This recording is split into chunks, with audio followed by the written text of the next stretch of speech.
Welcome to our April Go Live Part 2. This is the second one we're doing in the month of April here today. My name is Dave Solberg, Managing Editor of the RV Repair Club, and hopefully everybody is practicing their social distancing and sheltering at home. I've got my nitrate gloves, which is pretty much standard for most RV owners anyway. We're kind of prepared for that. I got my disinfectant sanitizer and my disinfecting wipes, just in case. Angie is at least 6 feet away, and that's a good thing. So before we get started, I just wanted to bring out a little bit of sad news. On Friday night, Gary Bunzer, the RV doctor, which a lot of you have known for years, one of the probably the most knowledgeable person in the RV industry, passed away in Seattle in the hospital from the COVID-19 disease. It was reported by Chuck Woodbury, who is the RVTravel.com editor and a very good friend of Gary's for many, many years, and a neighbor up in the Seattle area, and it was very sad. Gary produced many, many publications, RV Handbook for the Woodalls Group, a lot of Trailer Life, Motorhome Magazine. He had a running column in just about every publication that was out there, and every club used his expertise and his knowledge, and I never had the opportunity to work with him, but I knew him. I talked with him many times. Our careers kind of paralleled a little bit.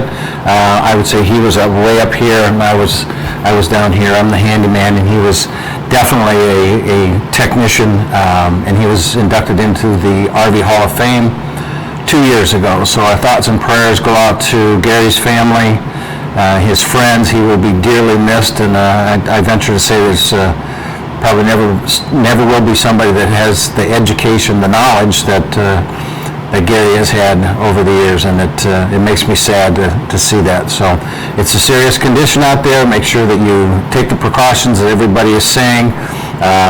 Wear the masks. One of the funny things that my wife looked at me and said, "You've had that ugly mask on for years," and I'm like, "Wait a minute. This one. Oh, okay." So anyway, with that aside, we will get back to our questions. Here, I have the first one. That says, Roy Burnett, will going up one size in tires help the handling of the RV? And I never recommend going up in size, making a different type of footprint in the RV than what's recommended. And I don't know if you're talking about motorhomes or travel trailers. I'm assuming motorhomes. You've got to remember, you've got a wheel well that is going to be a certain specification. You go up in size, you might have the issue of rubbing against the wheel well itself. The biggest thing, in my opinion, is that you're going to, if you go up in size, you're going to limit more of the space, and it's going to get hotter within that wheel well. So I would never recommend changing the recommended tire size to affect handling. Now, what you need to do is go in and check the suspension. You need to check, again, you need to make, model, and year.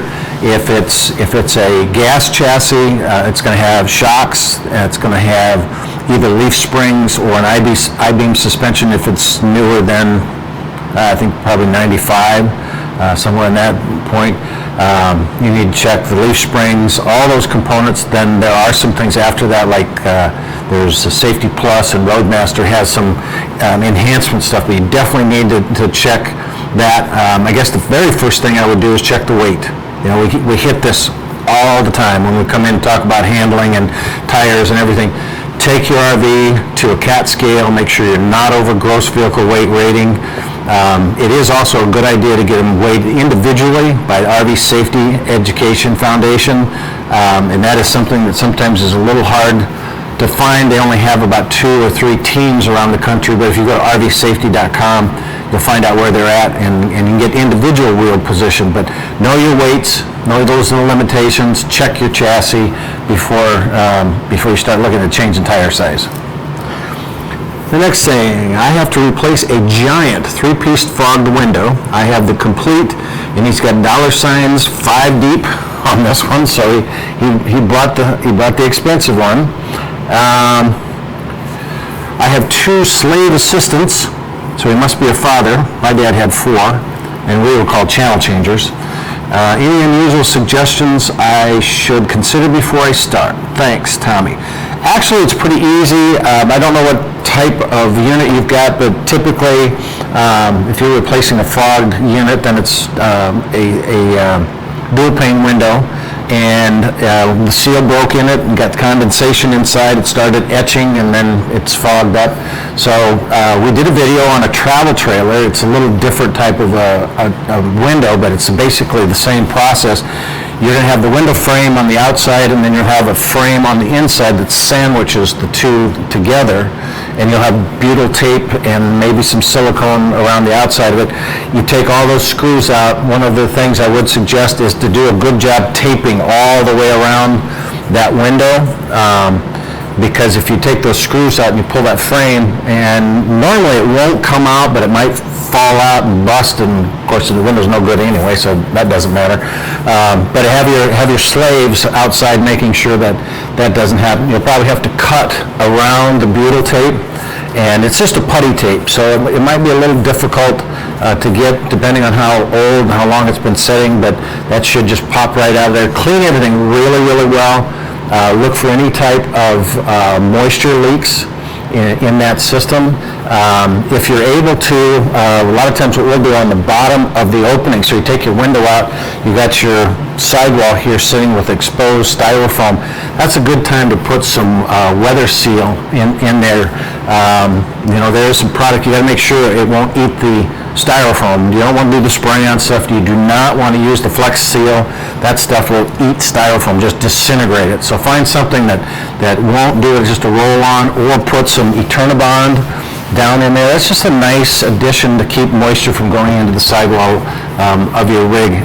Put it back in with the butyl tape around it. It's a putty tape, and you'll probably have to trim it out once it squishes because it'll peel out.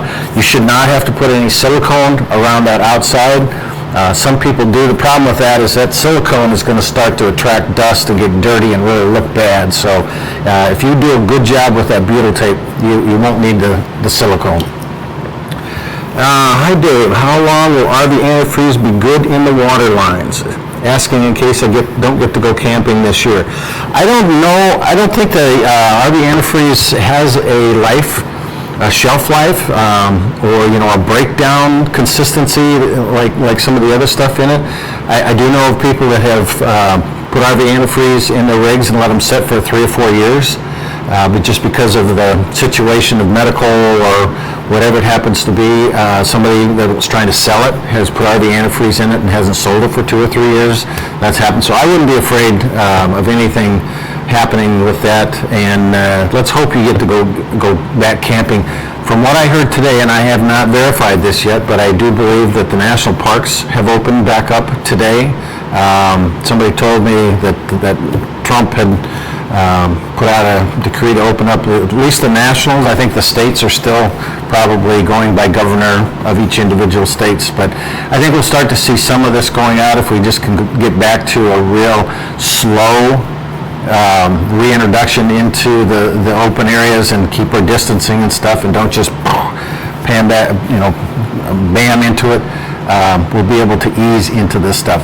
I also heard from a couple of our clients. I have a company I run called Easy Wash that has a pressure washer in fast food restaurants, and I've got several restaurants that have said that their dining area is going to be open April 28th, and they can open a third of it. So they're just kind of doing it in slow progression. So I'm hoping that we aren't jumping into it too soon. I have no idea, but my thought and prayer is that we are able to get back and go out and enjoy. We probably never will get back to normal, but if we can get back to at least enjoying some of the RVing and camping and things that we've done. So, David, thank you for helping us out as always. Well, you're welcome. My pleasure. Before I begin my question, I just want to pay homage and give condolences to the Bunzer family. Thank you very much. Gary, the RV doctor, died recently, and I, with many others, will truly miss him. My question is that my RV, when I'm not hooked up to electricity, doesn't stay on long in spite of my solar panels reaching 13 plus volts. Amps may be around 3. I'm a novice. Is it my batteries? Something else to look at, I have a 34 DS Nexus Ghost Super C. If you have lead acid batteries, I would definitely say your batteries have sulfated. This is something that comes up just about every time we do a live event, that if you don't have a multi-stage charger and an inverter in that system, those batteries, as they drain down, sulfur will attack the plates and it'll get thicker and thicker and thicker, and you need a multi-stage battery that's going to break up that sulfation. That 13 plus volts coming off your solar panel is not enough to do that. It's going to be 14 to 16 volts. It breaks up the sulfur, boils the batteries basically, and then goes into a neutralizing and an equalizing charge. So what I would recommend is to look at your solar panel, the model that it is, and get with that company, see if they have a controller that will do that multi-stage. You might need a bigger, add an extra panel to it. Or one of the options that you can do is go to Northern Tool and look for a product called Battery Minder. Not battery tender, it's battery minder. And this will throw high impact waves into that battery and break up the sulfation and condition it without boiling it. They're big into the aviation industry. They're getting into golf carts. They're getting a lot of resistance in the RV market because the RV battery companies want you to buy new batteries in 2 to 3 years. And this will extend the life of your battery, they're claiming, by 300 cycles, that's 3 to 4 more years. So condition those batteries. That's definitely what I would look for. Or you're going to need some type of a conditioner or multi-stage charger, whether it's in your inverter or your solar panel. If they're going down that fast, and that's going to be a problem. How should I expect to take electric water heater? How should I expect to take electric water heater to heat it? Oh, probably how long? I would say, okay, all right. So there is nothing that I've seen printed will actually tell the expectancy of taking water to a hot point, because there's a lot of variables in that. The first thing is what was the water temperature that came into it. If you brought it in from an outside source right away and it's down into the 45 degree temperature, it's going to take you a long time to get up to that 110, I think, is where most of them are set at.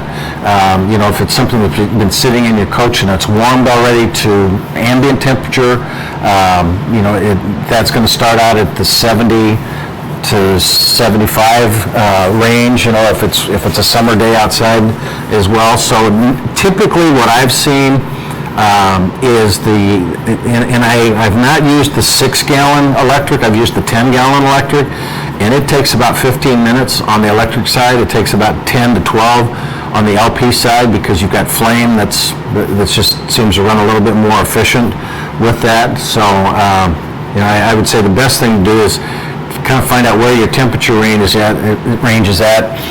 It's awfully hard to tell what's the temperature in your water tank, your water heater tank, without tearing it apart, but I would say a good rule of thumb is going to be about 15 minutes at least.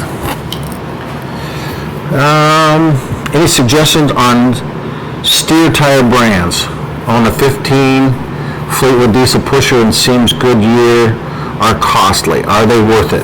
Well, I'd say both Goodyear and Michelin. I see Toyo is coming into the market a little bit, and the reason I like those is both the Goodyear and the Michelin are RV tires. They're not just a truck over-the-road tire. And what that means is they have a different tread pattern that's designed, it's a little flatter. The tread is designed to dissipate heat a little better for your RV, because you got it encapsulated into in the wheel well. It's got a better material with UV protection on the outside, because one of the biggest things with RV tires is dry rotting, weather checking. We let them sit and bake to the sun unless we cover them up. So both Goodyear and Michelin have done a lot of research on what's causing tire failure. And in the early stages of my career, I was at Winnebago, and we saw a lot of tire failures out in the market, and it was weight issues, and it was weather checking issues, and it was improper inflation. People didn't check their tires. So I know they're very expensive, but if you take care of your tires, you educate yourself and you understand them, look at the videos we've had, go to rvsafety.com, and you will see 30 years of research and expertise on tires and the type and the brands and how to take care of them. So I would say go with an RV tire. Don't just go with the less expensive tire, because you will not be happy with that. Okay. What is the best tire pressure monitoring system? And there's a lot of them out there. I personally like the TST system, Truck System Technologies. We've put them on. They came in and did a sponsor video. They also gave me a set to put on and try. I put a set on a trailer.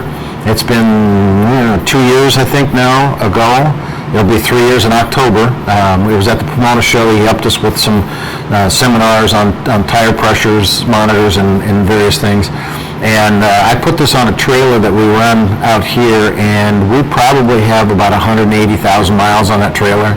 Now I know the trucks, we're on our second truck that the first one hit right at about 130-some thousand, and we got another truck. So, and it has they performed flawlessly. And this is a trailer that goes into construction areas. It isn't always on nice, even interstate roads all the time, so it does get beat up a little bit, and they have performed very, very well and very accurate too. And we have pretty much eliminated tire failures on the road by knowing the pressure, the temperature, all that stuff that's happening with it. They've got two different models. The less expensive model, they're both the screw-on to the valve stem. The less expensive one does not allow you to add air if you need to. You have to take that off to add air to it. They do have one that's a pass-through that's a little more money, but in my opinion, whatever brand you get, there's other good ones at the dealership. If your dealer doesn't carry it, I would talk to them about that. I did talk to some people out in California at the RV show in October, and Charlotte as well, that were carrying a couple other brands, and asked them why they went with that brand, and it was because they have a local representative that, it gives the warranty is right there. If they have any problems, so that means a lot too. So I would check with your dealership if they don't have the TST, because TST is all over the country. But there are some other ones out there that do well as well.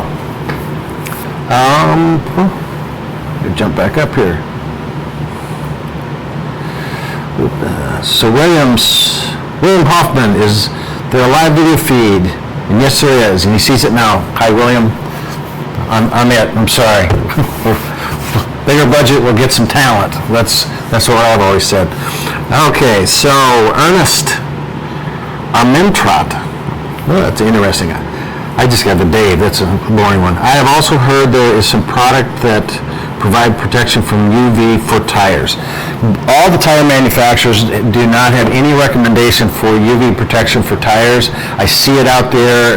STP has stuff, and there's a lot of tire products on the market, and all the manufacturers say soap and water, mild detergent soap like a Dawn dish soap, and wipe it off, cover it, leave it, don't put anything on it. Now I have just recently, Thetford, through their Protect All right here, just brought out a product that's called an All Surface Care, and if I remember correctly, this one is a UV blocker, and it's good for aluminum, chrome, rubber as well on this. So the only thing, and I have seen 303 protectant. We used to use that all the time at Winnebago on the tires, and never saw it do any damage. But most of the other stuff is going to actually enhance the weather checking of it and start to deteriorate the tire. So I would say, this stuff, again, it's not been proven by the tire manufacturers, but we have put it on several different units over a year old, and it seems to perform very, very well. 303 protectant. The best thing you can do though is cover those tires. When they're rolling down the road, they're fine. When you stop somewhere for more than a day at a time, cover the tire up, whether it's just with a piece of cardboard. One of the things I saw, it was kind of interesting, a couple years ago at the Louisville show, before they closed that down, there was a manufacturer that had a remote control shade. So right over the wheel well, you would take your remote, and this would come down and cover the tire, and I thought, that's a little overkill, but it got me thinking that, it'd be easy to make a tire cover instead of one you have to try and crawl around the tire and get on the tire itself and get dirty, if I just put some snaps up on the floor level above that wheel well, and then put the reverse snaps on a piece of vinyl or even a high density shade material. You can get the stuff like you see at tennis courts and places that are blocking, and you need 100% block on some of that stuff, and just make your own little shade cover that you can pop in there. You can roll it up, throw it in, easy to store. So it's always something I always thought would be kind of interesting to see if there's a market for it. But cover the tires, that's the best thing you can do. Do you need a battery reminder on each battery? We have 3.2 for the chassis and 1 for the engine. Oh, we have 2 for the chassis and 1 for the engine. Thank you, good health to all of you, and you too. I appreciate that, and everybody else stay safe out there. You would need 1 for each different series, type of battery. So your 2 batteries are deep cycle house batteries. You would need 1 for that, and then you would need 1 for your engine battery, and because your engine battery is not connected to those. Now you don't need 2 for your 2 batteries because they're going to be hooked together.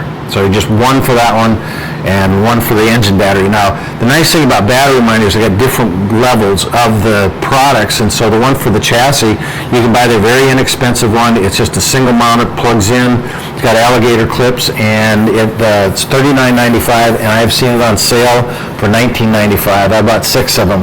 We have a skid loader and a bunch of products around here, as well as RVs that we rent from a guy that has all the toys, and never has a battery that's good, but you can put that on the engine battery, and then you probably need to go up a little bit higher with the 2 batteries for the bigger model. That's going to cost you, they're around $89.95 for that one. So you would have to have two sets.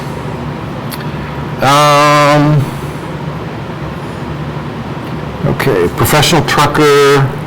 Matt said to let most air out of the tire, and then you can see cracking in the tread, which might not show, keeps jumping on you, which might not show up when the tire is fully inflated. What do you think? I don't want to argue with a professional trucker, but all the research that I've seen from the RV Repair Club, from the tire manufacturers said you're supposed to visually inspect that when it's filled up, and to me that kind of makes sense, because if I let the air out, the tire shrinks, and if I get any weather checking, those cracks are going to just get smaller and smaller. They're going to come together. The more air I have in, the more the material pulls apart, and that's going to show me more of that. Now maybe in the tread, so you can see the tread a little better, but that's not where you're going to be concerned about. You're going to be concerned about the sidewall of that tire. So I have never heard that myself. I am always been a firm believer, as RV Safety has, and as Michelin, Goodyear, and all the other tire manufacturers, inspect those at proper inflation. So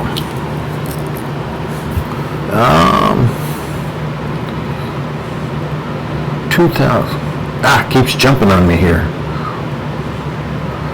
So I have a 2015 Fleetwood with Aqua-Hot system. Dang it. I like the concept, however, Aqua-Hot recommends annual service. Our first one was almost $800. Is this the normal cost? Well, what they're doing is they want to make sure that you go in and have somebody qualified, certified, that goes through that system, and you're going to pay $150 an hour for them to do that. And so I don't know if it's quite that common, that much money for it. I would say, from what I've heard, you can do it in about 2 to 3 hours, and it's not something you can't do yourself. I'm not sure what's all involved in the Aqua-Hot system.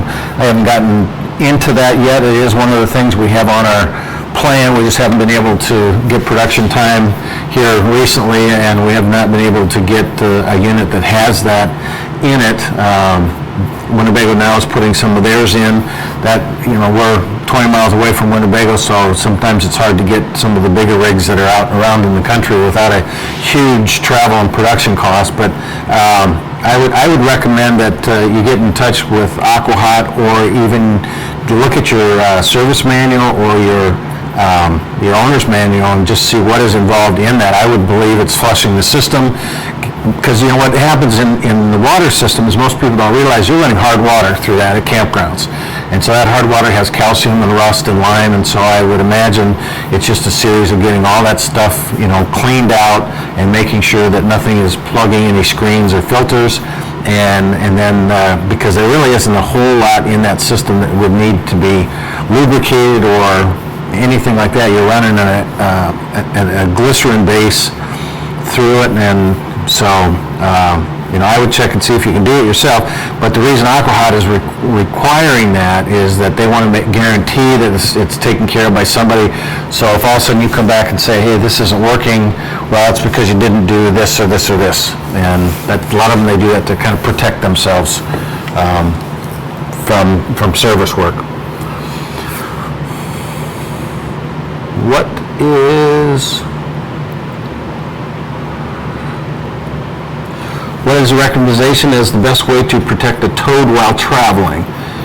There's a lot of different products out there. My folks used just the front bra on the top of theirs. They went to Alaska. They didn't have any problems with the windshield, but they did have the rock guards on the back behind the wheels to keep some of that stuff from kicking up. Most of the people that I've seen have used the big deflector that comes right up off of the hitch and right up in front of the unit itself, so that nothing flies up there. So there's a variety of different ways you can do that. I would recommend looking at Roadmaster, Blue Ox, and just see what kind of product that they have. I know there's some stuff that they've recommended as well.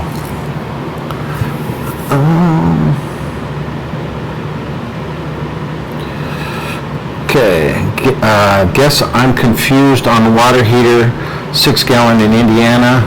Just put garden tap water into the camper to flush and try out. New hot rod I installed, and it took 2 hours to get warmer to hot water. 2 hours is quite a long time.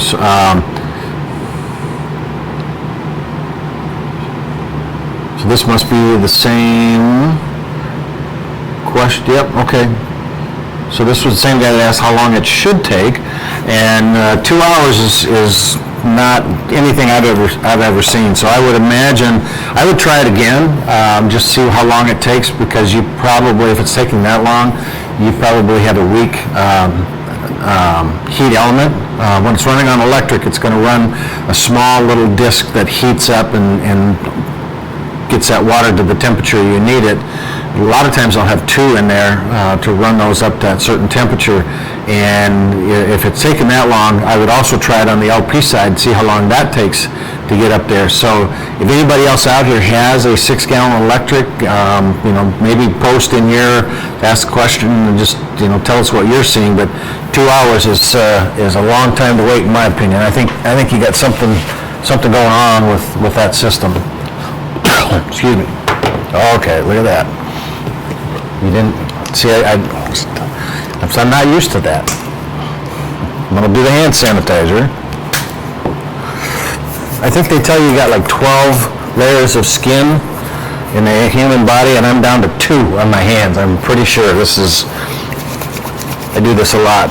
Another funny thing, I have my granddaughter lives in Austin, Texas. She works for Oracle, and they're working from home now. She just moved down there a year ago, has got this job, and talked to her the other day, see how she's doing, and she's sheltering at home. She's working from home, and she said, Grandpa, this last year before this, she said, I was busy. I was working a lot, and she said, now that I'm working from home, I realize I don't have any hobbies.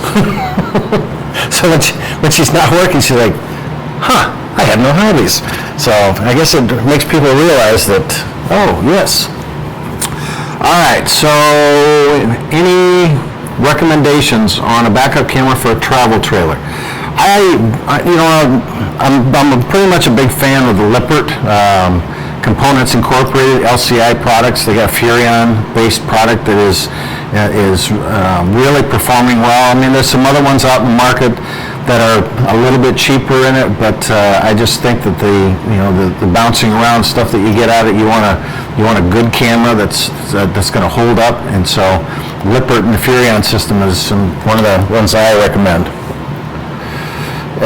So if you're hooked up to shore power, do you still need a battery minder?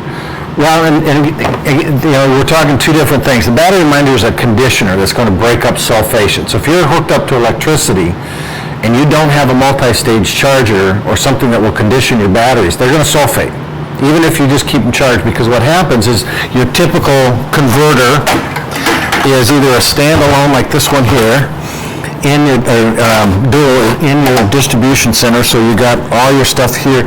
This is your converter, which is a battery charger. That's what it's doing. When your batteries hit 10.6, this kicks on at 13.6, charges your batteries till they get to 12.6, and then shuts off.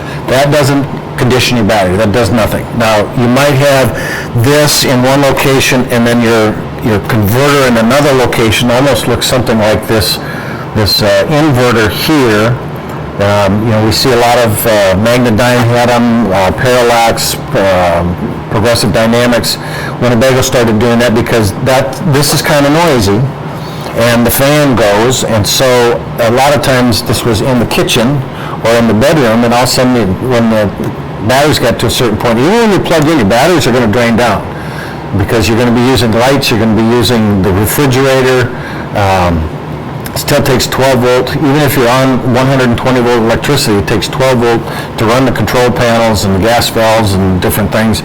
And so that battery's going to run down, and this will kick on, even when you're plugged into electric, and it'll and sometimes get very hot. So some manufacturers took the converter separate and put it down in the basement or in places where it wouldn't be quite so noisy. So yes, even if you're plugged into electric all the time, you want to get either a conditioning converter or a battery minder, and that will condition your batteries, break up that sulfation.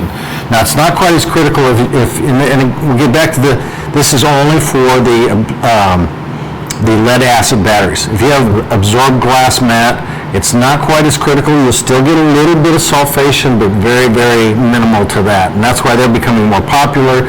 They're a lot less maintenance. Okay. So if I have my Fleetwood in a self-contained storage with 120 volts provided. I lower my amps to 15 amps, but I keep it plugged in full time. Is there an issue with letting it remain on 120 volts when it's not in use? Again, there's not an issue with it staying on 120 volts because you probably have everything else off on the inside of it, so you're not really risking any type of shorts or stuff like that. And you're probably just doing it to charge your batteries, but again, if you have that standard charger, you're going to get sulfation. So you would want to put a battery minder on that, or get a multi-stage charger like a Charge Wizard from Progressive Dynamics or somebody else. Our water heater does not have an anode rod. Should I add one? No. If your water heater, there's two different types of water heaters. One is a Suburban and one is an Atwood.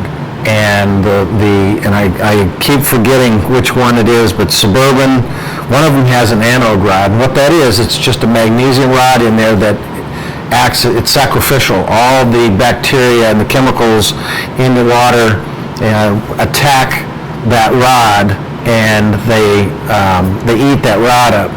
And so that is because they have a different type of a tank. Now the other manufacturer has a stainless steel tank, and so that is going to keep that bacteria from eating any of the tank itself. So if yours does not have an anode rod, it didn't come with one, it's not supposed to. So the other ones will have one. And you can tell if you got a plastic plug in it, it does not have one. If you got a metal plug in it, chances are that is the anode rod style. Steve Warwood. Just jumped on me. Okay, living in the RV, can I put my batteries on battery minder when the RV is plugged into 30 amp for living? Yes, you can. Do I need to unhook the batteries first? No, you do not. So you can put them on, and it just senses exactly what you're doing. One of the things I would do is if you're going to get the right size battery minder, then just go to your distribution panel like this and find out which one of these circuit breakers is for your converter, and just shut it off. Because if you got a battery minder that's large enough to take care of your batteries, it will do all the conditioning you want. You don't want this thing turning on and trying to boil your batteries and lose some of that electrolyte. So just turn that converter off, put a new one in. I had a guy that worked for me, had a fifth wheel. His converter went completely out, and he looked at buying a new one, and it was several $100, almost $500, and he's said, isn't there another alternative? I said, yep, just click that off, go get a battery minder for $89.95 on sale, and he's been using it now for probably 4 or 5 years and just loves it. And he's amazed at how his batteries are lasting very, very well. While in long-term storage, how often and how long should you exercise the generator, engines, and slides? So the generators need to be exercised once a month under load for about 30 minutes, and that's going to get all the seals, mostly the gasoline ones, but even the diesels you should do it, periodically, because that gets the seals lubricated and so forth. But the gas one, the biggest thing is varnish. That gasoline sitting in that, it's refined cheaper, and it's going to varnish faster, and it's going to clog up in your carburetor and your the intakes and stuff like that. So they all recommend, and Awning's about the only one now that's in the business, but start it once a month under load for 30 minutes, and that means going in and taking, in the wintertime, take a couple of the ceramic heaters. Just make sure you don't plug them in the same circuit. You've got outlets around, and so a lot of those outlets are on the same circuit breaker. You can't put too many of those in that. You'll trip the breaker. Just get it under load. I know a guy that goes in there once a month, and he fires up the generator, and he lets it run, and he turns the refrigerator on and a couple of these heaters, and he watches a movie. So when he's done after that, he watches an hour movie, but he does it for an hour once a month. Almost did it. Okay, got just a little tickle. Talking like this, too much without water. My step does not come out on my RV, even though the button is enabled. It sometimes comes out and sometimes does not come out. What do you think? Class C motorhome. Usually when that happens, it's the switch. Not sure what year you have, but there's two different switches. When the door opens up, there's either a magnetic switch that has two pieces that come in and out, or you've got the little plunger style, and the plunger style gets pushed in. The problem with the plunger style one is that it actually gets pushed a little bit sideways first before it gets pushed in. So a lot of times that gets broken, it gets bad contacts. I would take that magnet out and just clean it up really good. Check it to make sure you're getting a contact coming back and forth. And then what you can also do is open it up, open the door up, and check to see what kind of voltage you're getting at the motor itself. So you could have loose wires at the motors, but the magnet's usually the culprit on that. It's a switch. It's right inside the door, down at the bottom. So as you open your door, it makes contact, tells you to open and close it. And let's see. I think that we hit the. Oh, Angie's looking at me like, what? Class C motorhome. Okay. How many people do we have here tonight? 109 viewers. 110 now. I thought we just had. No.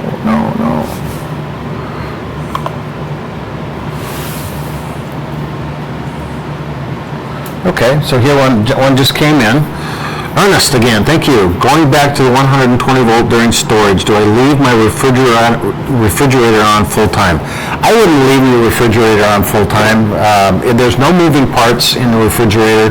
You just got a vessel with, it's got water, hydrogen, ammonia, and sodium chromate in it, and it's just as well to leave that unplugged. Don't let it run at all. It's not like nothing in there gets lubricated. Nothing needs to be run in that system. So I wouldn't do that. You run the risk of pulling voltage in that, when in most storage facilities, you're not going to have 30 amps. And so when you start getting down into the 20 and the 15 amp, the less you have on that system is better. So I would shut everything off except for the converter, and just let it sit there. Were you talking diesel or gas? Oh, you know what? And Tom, thanks for bringing this up. When we talked about exercise in the generator, but the engines and slides, that's another issue, and I didn't cover that one, thank you. I was talking gas. Generator is more important. Now the diesel still, they recommend starting it up every 2 months just to kind of lubricate all the seals and everything in it. That's not going to varnish like the gasoline generator will. But as far as engine and the slide rooms, all the engine companies that I've talked to don't recommend going in and starting up the engine. They do recommend keeping a full tank of gas, just so you don't get any condensation and moisture in that gas tank, that fuel tank, which will eventually make its way to your fuel filter and plug that stuff up. So I would do that. As far as the slide rooms, I would leave the slide rooms alone. I would hit them with a good protectant like this, or the slide room protectant on the rubber seals, just so they don't stick. And then be very careful when you're bringing it out and you're bringing it back, just kind of make sure none of that stuff is tearing apart and it's coming apart easily. And then, if you lubricate it at the beginning, or condition it, not lubricate it, condition all the seals around the room itself. And there's very little maintenance on those slide rooms. Most of them don't want you doing anything on the rams themselves other than cleaning them. There are a few points on some of the gear-driven ones. You can put a little oil on the outside of the gears where the shaft is running, the pinion, I guess it's called, in it, and cleaning some of those, but there's not a whole lot of maintenance to do with that. So, but I would make sure that you condition those really well before you, and bring the slide rooms in. You don't want them sitting out exposed, or moisture can get in, or anything like that.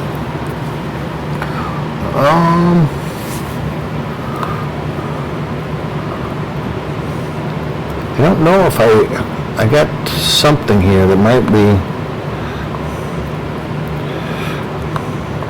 but somebody asked another question, but I can't get down to it.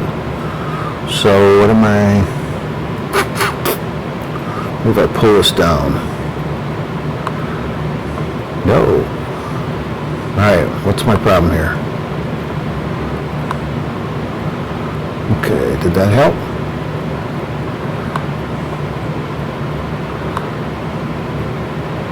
No, it did not help. I got one down the bottom from Elizabeth that I cannot see, so maybe Sam back there. There we go. There we go. Now it came up. Well, thank you for your wonderful help. I'm glad I got to see that one. She did ask another one. Is there anything I can do for little cracks on the outside of my rig? I have a lot of little web cracks. What we call those spider cracks, and what that is your fiberglass is having a little bit of degradation. Just from ultraviolet. I would say the best thing that you could do at this point right now is to clean it off really well. I would probably, depending on how bad they are, you might want to take some Barkeeper's Friend, which is a real kind of a fine pumice, and just kind of sand or buff that down a little bit, get some of that oxidation off of it, and then treat it really good with a Meguiar's Carnauba wax.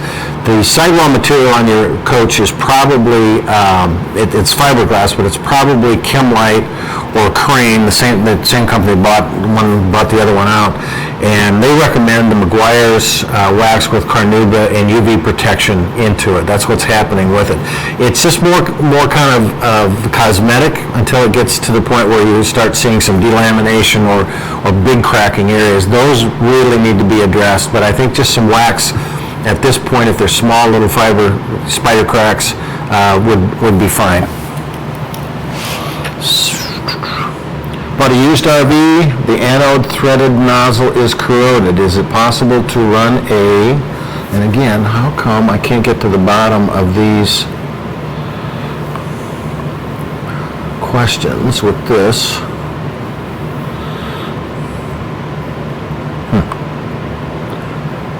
There we go. Is it possible to run a tap into the nozzle to clean the threads? If so, any idea what this thread spec is? It is, you can put that in. I do not have the thread spec at the top off the top of my head, but that should be in your owner's manual, if not a service manual, and you'll have either Suburban or Atwood. So I would recommend finding which one you have. Post it on the website. We do have technicians that have access. If you can't find it, they'll come back and research that for you and get that thread size. You should be able to tap that out, fairly easy. That's a fairly common problem, especially with used units that have sat for a long period of time, and or units that people have never taken that plug out, and it gets hot and cold and hot and cold, and it just almost seems to weld into place. AC, I have a 2005 Fleetwood Providence, and the door awning does not work. What could be the average problem, and what is the approximate cost to repair?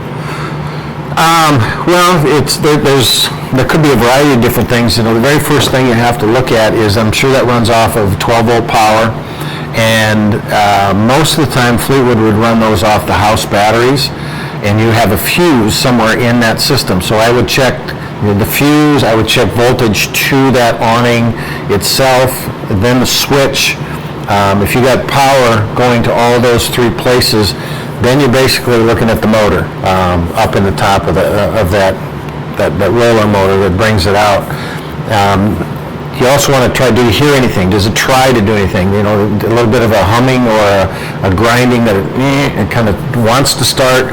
A lot of times what happens in some of those, and other components too, is with electric things, you say, well, they don't work. My batteries are good. Well, you don't know that your batteries are actually at 12.6 volts, and these things, when they start, they take some good start power. So if your battery is sulfated and it's just a little bit on the low side, it goes to start and it doesn't have it. It's got this override system, and it just won't. It just kind of does a stop and a reset. So check your voltage to those components. Make sure you've got 12.6 going to that. And if you don't, and at the time you're doing it, now don't check your battery and say, yep, I got 12.6 now, because it could have charged up in the meantime, and you want to do it right when it doesn't work. What am I getting there? And if that's the case, then you got a motor. Cost on that motor is, I would be guessing. I'm not sure. I know you can buy the whole thing for probably about $300, so you might be able to replace just the motor on it. Okay. Ernest says, thanks for the live time. Was not aware of this webcast. I will definitely be tuned in future. And that is something I brought up today to TN Marketing, a group that hosts this, and several of the communities. They put it out on the Facebook page, and the comment I had today is that I get the spam emails like everybody else does. I signed up for the free stuff just to see what was going out there. It's like every day I get another one. Oh, open this, and oh, you've won this, and oh, you get $2 for this, and it's like, wow, okay. But I know what I'm getting, but then when we do these live events, the only thing I see is an hour from now we're going live with that. So we'll try to get a little more information out there on when these are happening. I'd like to see a little more participation and the questions out there, and I appreciate everybody that's come out, because this is one of the fun parts of my life. I think it's how sad. No, but I've enjoyed since 1983. I started at Winnebago, and I was in owner relations, answering questions there. I went on the road training dealers, working shows and answering questions, and it's hard to find some of these answers, and sometimes it's expensive for some of these things to do, and hopefully we can help provide information that makes it more enjoyable for your RV adventure, but less breakdowns.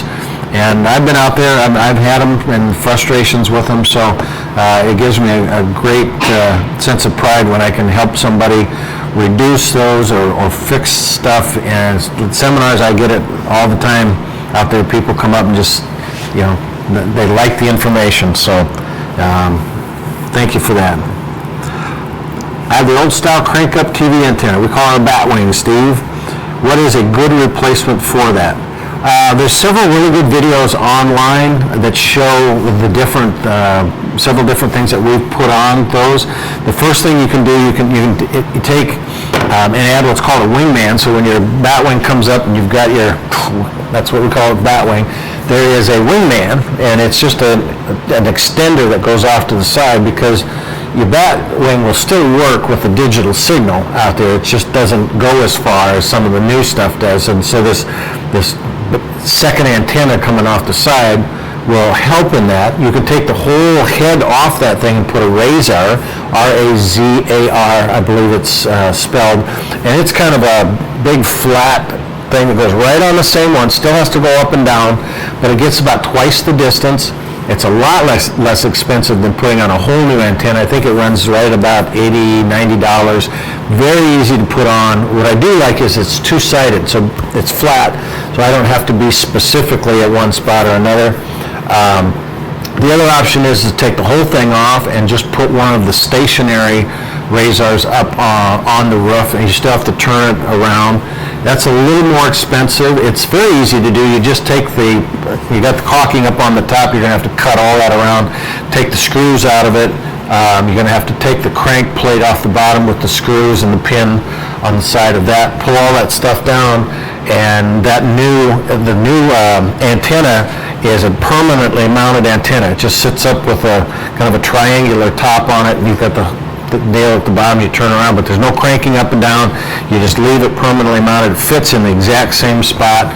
We put one on a fifth wheel, and it was very easy, other than the fact it was 110 degrees outside, and I don't do well in heat on top of a motorhome, which the video shows, but it was amazing what we got for reception in that unit. We got about 2 channels prior to that, and she was pulling channels from 90 miles away, got about 6, and we don't have very many. In our area up here, we've got 3, 6, and 10 is pretty much it, but Iowa State, Ames, we were pulling channels from down there too. Where are we at? We got 9 minutes, so we still got time. We got more. Ernest again on the, where to go? Providence. We have one. The end caps were sticking on the awnings, not coming out. The end caps were sticking on the awning, not coming out. So I'm not sure if you're,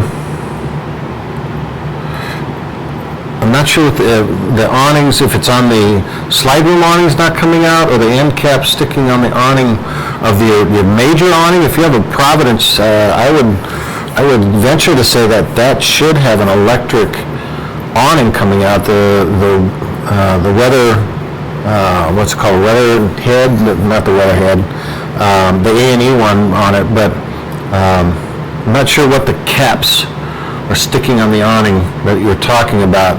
I guess one of the things I would recommend, if you can take a picture of it, post it on the Facebook or other social media, and give us a little more information.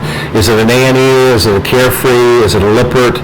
And is it electric? And what model is it? And I'm not sure what the end caps. There's not really end caps on those that I'm familiar with. So sorry, I can't be of assistance on that one. Had a problem with my awning not opening. Replaced the fuse and it kept burning the fuse. Removed the fuse holder and the awning works fine. Is there a problem not having the fuse? There is a problem not having the fuse, because that fuse is a safety link in there that somewhere you're getting too much voltage coming through that wire. Something is holding it up. So your amp draw, or your voltage, I shouldn't say voltage, your amp draw in that. So those are safety devices designed to, keep that from burning that rest of that system up. So either your motor's starting to get weak and it's drawing too much, or something else is happening in there. What I would highly recommend, and you might have had the wrong fuse in there, which is, I've seen some people, if you didn't buy it originally, somebody had a problem, they touched something, they blew the fuse, and they went, oh, that fuse isn't big enough, or they're not big enough, they put a smaller fuse in because that's all they had. But I would check, first of all, look at what the recommendation is in your owner's manual, and then I would get that checked out and see what kind of amp draw you're getting in that, because I really think you want to keep that fuse in there. Otherwise, you're going to burn something up. How do I check the transmission fluid? And that one depends on the chassis model and make. Most of them today, the gas chassis are Ford right now, so that dipstick is right up in the front.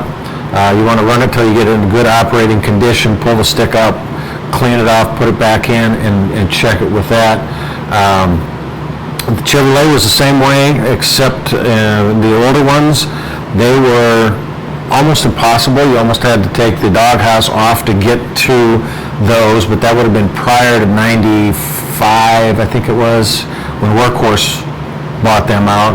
And they were starting to bring them up into the front. And the diesels are typically going to be in the back, Freightliner and Cummins, and I'm not sure exactly where they put those at. It kind of depends on the model of the chassis. You should be able to go into your chassis manual, which is going to be separate from your owner's manual, and be able to find somewhere in one of the chapters on maintenance, checking transmission fluid. You should have a stick that you're able to do that with. Are you familiar with CB radios?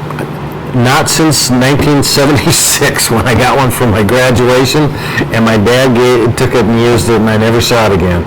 I am not. I have, just purchased. Do the antennas still require RF tuning to the radio? That I do not know. That is a very good question, and I would say that if you could post that on our website, we'll have some experts that have CB radios out there that can help us with that. But that's a very good question. I'll look into it. What is the? I have a 2017 Integra. The steps do not stay in the extended position intermittently while I'm parked. They will stay extended for weeks, then all of a sudden they start retracting every time I open the door.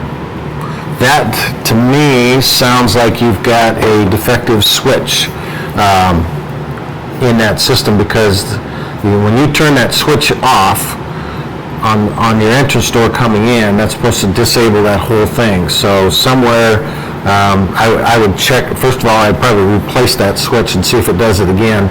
If it continues to do it, then that's something. You probably have an override.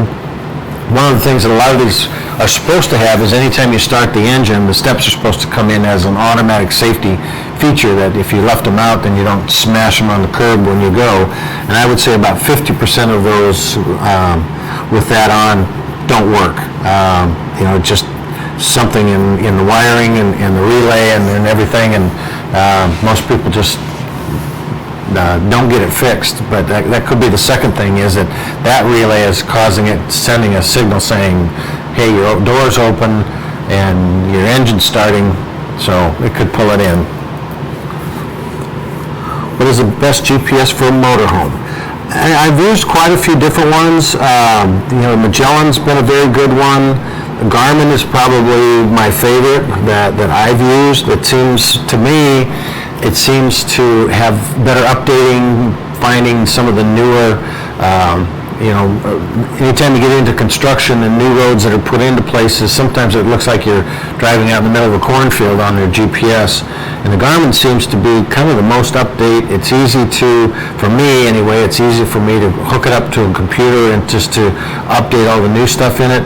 I can put my height and my width and weight and propane and stuff on there, so it will keep me from going into certain areas. It can keep me away from tolls.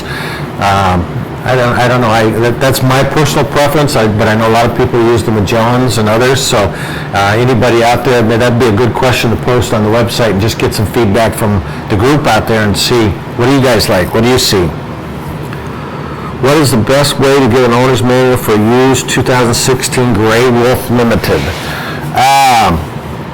And I'm not positive if, I think Gray Wolf is that still Jayco, and Jayco was bought out by Forest River. and you should still be able to get a hold of the manufacturer, and 2016 is fairly new, so I would think you should be able to get in touch with them and be able to get a copy of that. I don't know if you'll be able to get a hard copy, but if you can get a PDF file sent to you, that's probably just as good. You can print it out or print out just the pages that you know are important to you. If not, then I would get a hold of a dealer that sells the Grey Wolf product, or did, and see if they have a copy of it. Most of those guys keep a file of that too, so you should be able to get that.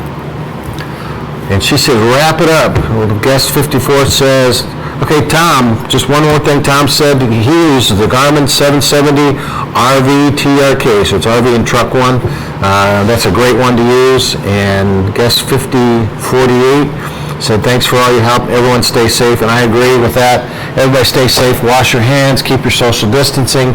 Wear your mask. I was a little reluctant to start doing that, and we went to, we've got Menards out here. It's kind of like a cheaper Home Depot, and there was 10,000 people in there getting their stimulus checks, and they were not practicing their social distancing, and they looked like they were not practicing good hygiene, and I walked right back out and went and got my mask and my nitrate gloves and my sanitizer, and I stayed as far away from everybody as I could. I had one piece I had to get, and I say had, and there it is. You don't have to do anything, but I feel it. Stay safe, and hopefully we'll get out of this fairly soon. We'll get back, look and see. I bet those national parks. One other thing I did want to say is check out the blog coming on the site, because we talked about being able to do virtual camping. There are some great sites on the KOA, campgroundviews.com. The national parks have virtual videos and 360s of the parks and places all over the country that you can literally build your own campfire or pop one up on your TV set, make some s'mores, a little bit of Bailey's on them, goes really well. And but have a great time. Thanks for joining us. I really appreciate it. Stay safe out there. And again, our thoughts and prayers out to the Bunzer family. And I will sanitize one more time. Come on.